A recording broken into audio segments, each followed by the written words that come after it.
at the Carter Subaru Studios. I'm Colleen O'Brien. On demand with the Cairo Radio app. Cairo Radio News, 97.3 FM.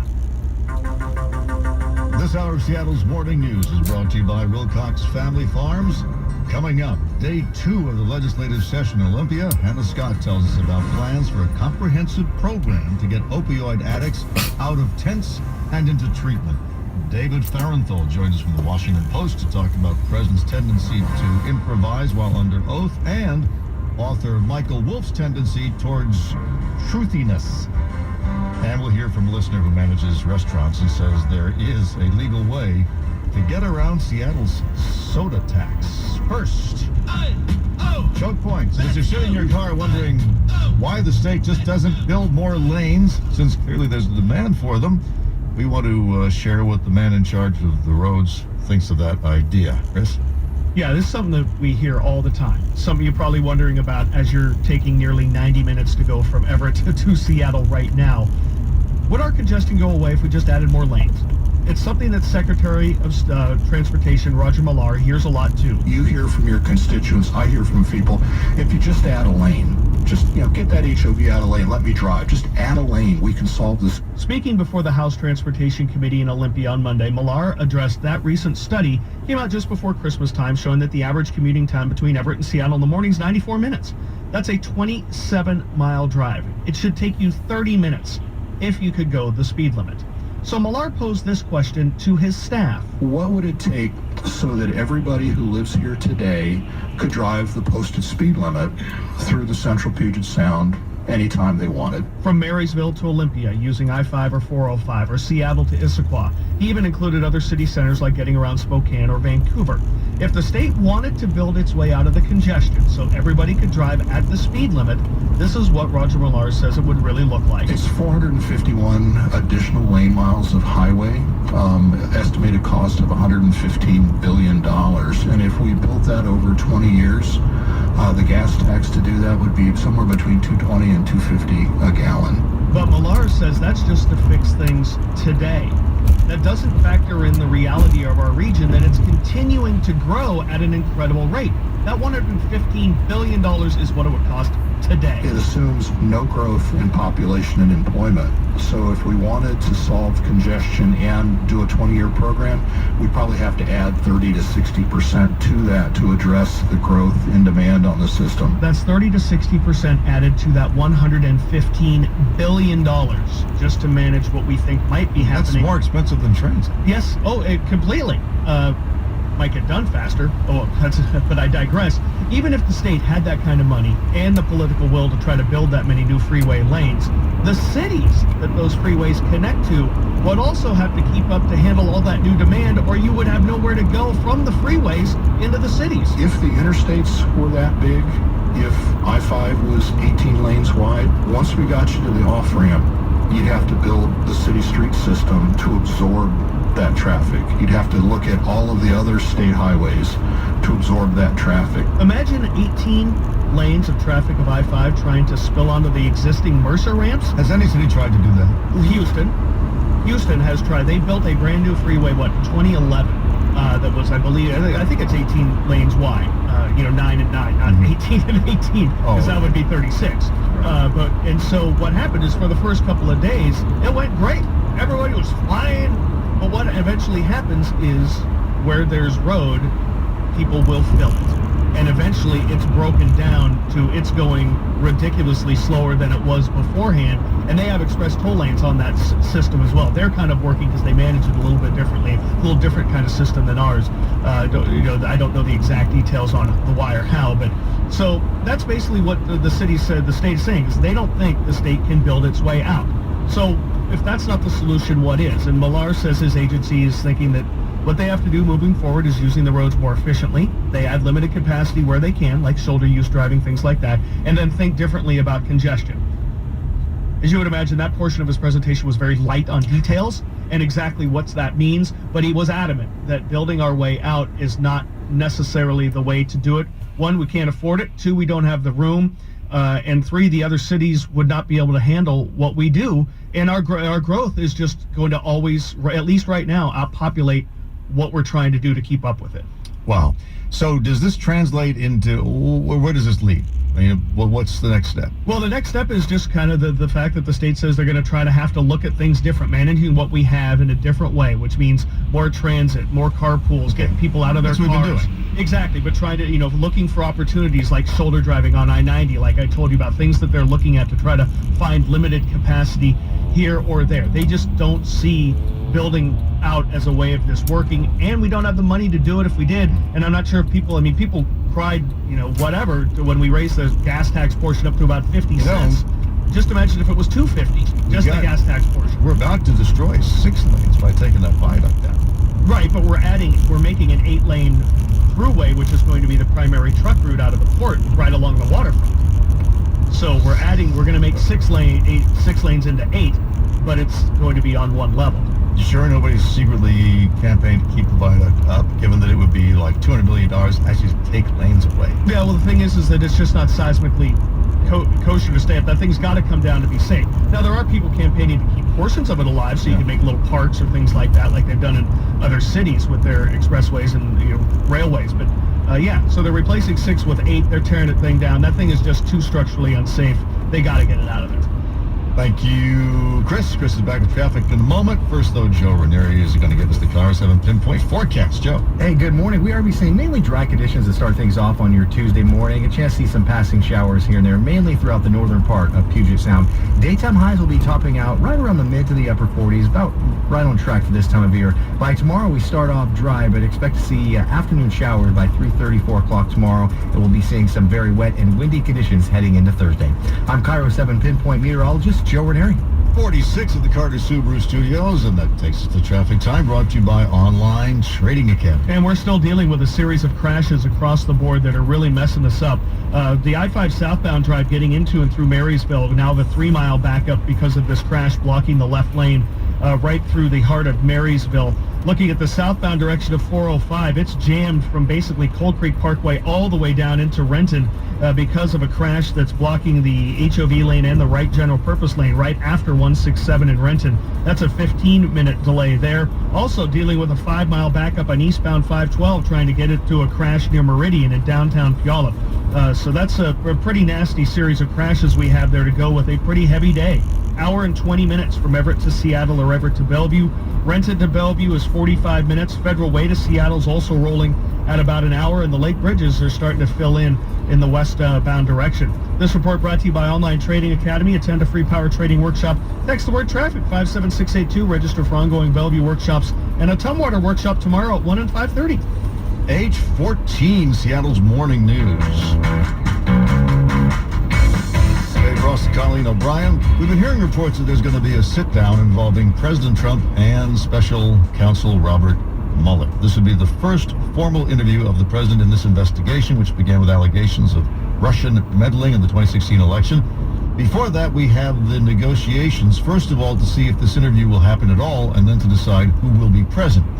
You recall that Bill Clinton was allowed to testify via video conference during the Monica Lewinsky scandal. That's where we learned the importance of precisely defining the word is. So we asked Pulitzer Prize-winning reporter David Farenthold about all this. He joins us every Tuesday morning from the Washington Post. I think what Mueller's team would like would be a face-to-face, in-person interview with lawyers present or without. I think the Trump people would prefer, obviously, to have it not happen at all, or to have it written, be written questions and answers so the lawyers could write the answers, or maybe some sort of very delimited format where they meet in person but he can only ask certain questions. We have just begun to see the negotiations over how this is going to look. Now, you did a story back in 2016 about the last time Donald Trump was deposed. How did that go? What was it about, first of all, and how did it go? Well, it was in a civil suit. Trump had filed suit against a journalist who'd written a book about him, and the journalist, in the course of the book, the journalist is Tim O'Brien. He come up with an independent assessment of Trump's wealth, which was far, far lower than Trump had been saying it was publicly. So Trump sues him, and then Trump, as part of this, gets deposed, and the lawyers for the reporter, the point of this deposition was to show that Trump was not truthful, was habitually untruthful. And so they had gone back through all these things using discovery to look at instances where Trump had claimed one thing about his business or his success or whatever, and they'd gone and found the real fact that it was often not as good as Trump said. And so over the course of 2 days, 30 times, they would say, well, yeah, tell me about your financing in this project, and Trump would say, well, it's 50%, it's wonderful, and they'd say, well, here's a document from your company saying it's only 5%, and he would say, oh yeah, you're right.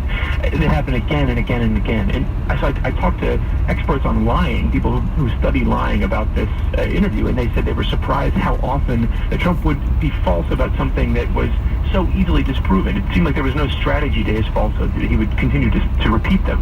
That obviously is a bad strategy to take into an interview with the FBI or a special counsel. So presumably he would not be as cavalier in a sit-down with Robert Mueller. If I was lawyers, I would tell him to stick to the facts and not say very much, but that's not what President Trump is like often in any interaction. It's hard to tell him beforehand, look, don't talk about X, Y, or Z. Yeah. So in terms of this investigation and where it is going, boy, the political press is just chock full of speculation. Ezra Klein did a long podcast that I listened to last night with one of the people who's been following this, and nobody seems to know where it's leading, what the level of conspiracy was, but what they do seem to agree on is that a lot of this, far from being a planned conspiracy, which most people don't think the campaign was even capable of, it was because it was amateur hour. All they knew was, here's somebody who had dirt on Hillary Clinton. They were collecting dirt on Hillary Clinton, so why not investigate what they were offering? And the fact that it was coming from a representative of Russia never occurred to them that was any worse than, if some guy had just shown up at the office from, the Bronx. So how troublesome would that, if it turns out that this is a bunch of amateurs, all right, and that's all it is, how troublesome would that be for Donald Trump? Well, it depends on how much Trump himself knew about this. It could be troublesome. com/ATTA. This is Justin Stiefel, co-founder and CEO of Heritage Distilling Company in Gilroy. Still gone to jail for helping the Foreign Intelligence Service. But the question for me would be, what did Trump himself know? That's what increases the political exposure for him. What did his son-in-law, Jared Kushner, know? What did Don Jr. know? If one of those folks knew this was coming from the Russians and had some basic understanding that they were being helped by the Russian government, that could be really bad for them. I just have seen nothing so far about what Trump himself was told or knew or ordered with regard to anything with Russia. Right. So we're kind of operating in the dark here. Do you have any idea what the timeline is when this interview might take place? This comes only from hanging out around the other reporters who cover the Mueller investigation, and I think we're looking at months and months, maybe even after the midterm elections. Yeah. Speaking of hanging out, the more we learn about the Michael Wolff book, the more the indication is that this is based on him hanging out, and that nobody. He says in the book, I read it on Sunday. He says in the book that he wasn't so much invited into the White House as that nobody ever asked him to leave. And so he would hang around, listen to conversations, take notes, and then put all this in. And he sort of had a disclaimer saying, I have not cross-checked any of this. This is what they said. I have not cross-checked whether what they said was true or had any backing to it. But this is the kind of thing that was being talked about in the West Wing complex. So as somebody who has himself dealt with sources like this, how should we as readers take this information? Is this, because some people see this book as being an indictment of Trump. I think Wolff was quoted as saying this could bring down the presidency. But in essence, this is a collection of things that people were saying as they walked through the hallways. Yeah, this whole experience has been immensely frustrating for me as a journalist, because it seems like Wolff got really good access to people who are really important, the kind of people who you'd want to know what their conversations were. And he writes this book that is based on those sort of interactions, but the fact that he doesn't do any checking at all undermines a lot of its worth as journalism. Right? We've already, just looking through it, people have found all kinds of factual errors, and some of them are small and some of them are big. But you can't just hang out, listen to people talk, and write it down and call that a work of journalism. There's some preliminary checking you need to do to see whether you're giving people the full and complete picture. I saw Wolff yesterday say on TV, he was being questioned about some of the factual inaccuracies in the book, and he said, well, if it rings true, it is true, which is not true at all. That's not the way journalism works. You can't just say things that remind you of the truth and then assume that they're facts. Apparently, though, he got the Stephen Bannon quotes right, because I mean... Yeah, I think he got a lot right, but this is like if I made you chili and 1 in every 10 pinto beans was a marble. Like, that's not chili. It's mostly chili, but it's not. not checking things and getting things wrong really undermines the whole value of that book, I think. By the way, based on your hanging out with reporters at the Post, what was the reaction to this idea that Oprah would run in 2020? I have to say I was a little disappointed in the political press yesterday in that everyone went crazy with this speculation and A, missed the point of what Oprah was actually talking about, which I thought was really important, but B, we're so far away from that moment and to, you know, to sort of run wild with this kind of fun speculation that Oprah will run for president is, when there actually is a president who's doing things, I think is kind of a disservice to readers. Yeah. It'd be crazy for a rich celebrity to run for president anyway, right? It never happened. It never worked. David Farenthold from the Washington Post, 8:22, traffic in a moment. First, though, magic messages from our text line at 98973, or you can reach us via the inbox at mynorthwest.com. A lot of people have a lot of opinions about your choke point, Chris, from a few minutes ago. This is from a 425 listener. Quote, I'm a construction worker for the roads, and I watch the freeways wide open for 18 hours out of 24. Everyone wants to work 9 to 5. We need more night shift or swing shift traffic, and the roads we have will clear up literally overnight. And from 425, maybe if the gas tax goes up enough, more people will choose transit over single occupancy vehicles, followed by a sarcastic spelled H-E-H. Well, the second one, yeah, whatever. The first one is realistic. We've come to find out that on certain holidays or certain days, it only takes like 10 or 11% fewer vehicles on the road. We need to off-shift people, and not just businesses, the public employees who are not vital to dealing face-to-face with people that can work off-shift hours. I know it sucks for you, but we work in our business, we work off-shift hours. That would make a tremendous difference if we could find public employees who can off-shift, and then businesses in general who can off-shift. I know that's something that Jenny Durkin, the mayor of Seattle, is talking about with the private employers, but no one ever seems to want to talk about the public employees. There's so many of them here in King County, Seattle. If they could off-shift, I think it would make a tremendous...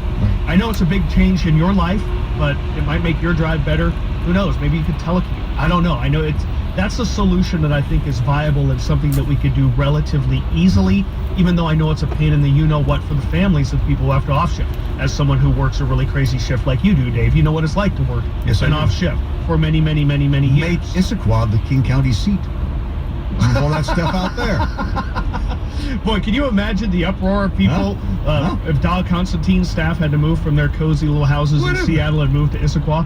I'm sure they'd love that. Traffic is brought to you by Subaru of Puyallup. Here's Chris. And we're dealing with big-time problems across the board. And the first one, by far, our worst drive and most unusual for people, is for those of you used to taking a 15-minute drive from Bellevue to Renton. Right now, that's taking 45 minutes. That's a 30-minute delay. We've got a 9-mile backup to this crash just south of 167 in Renton there. It's blocking the HOV lane and the right general purpose lane. So only one lane's getting by. That's a big-time delay. The other place, 6-mile backup southbound I-5 getting into Marysville. Crash in the left lane, which is causing about a 10 or 12-minute delay through the area. Now the lake bridges are both running 10 minutes behind schedule in the westbound direction. It's going to take you 35 minutes on I-90 and 30 minutes on 520 to get between Bellevue and Seattle. Looking at the the eastbound drive of 512, still dealing with this crash in Puyallup near Meridian. 5-mile backup there, so it's not a lovely drive. Couple places are doing okay. Everett to Seattle, Everett to Bellevue, running at about an hour and 15 minutes. That's about what you should expect on a day like today. Renton to Bellevue's at 45 is on its plus or minus where it should be. Federal Way to Seattle's actually under an hour, which again, on its average. Traffic brought to you by Subaru Puyallup. Traffic stressful, one thing that's stress-free. Stress-free pricing on over 800 cars at Subaru Puyallup. Subaru Puyallup is your stress-free dealership. 46 of the Carter Subaru studio, and coming up, a new push in Olympia to fight the opioid epidemic. Reporter Hannah Scott joins us next on Cairo Radio. A community. Impact it would have on her as a human being if Oprah did run, and if Oprah were elected, the message to her would be anything is possible, no matter who you are in this country, no matter what the color of your skin. I don't like defining what it is we think is possible with one individual, and particularly the presidency. Because what you're ending up telling people is, oh, nothing's possible unless so-and-so wins the White House, which is exceptionally difficult to do. You only get the opportunity to do it once every 4 years. And we're now basically saying, oh, nothing's possible for you as a young African-American woman unless Oprah runs and wins. That just does not seem like a good message. You disliked it for a different reason, though. Oh, yeah, I just think that there's someone like a Kamala Harris, there's considerably more qualified black women. No, that's not it. Well, is she in the running? No, she's not being talked about at all as a presidential candidate. Talked about Condi Rice. Well, she's a Republican, so she's not in the running for 2020. How about Mia Love? Again, a Republican, not someone in discussion right now. She could be a VP one day. Replacing Mike Pence. Well, I didn't say under this administration. Pence is in it. Pence, he needs to be in it for the long haul. You're listening to the Jason Moran Show. Can Breitbart survive without Steve Bannon? We're going to find out when we come back. Right here on AM 770 KCTH. It's never been more important than now to listen to Rush. There's not a single Democrat that voted for this. It will be easy for every Republican to prepare campaign ads against every Democrat.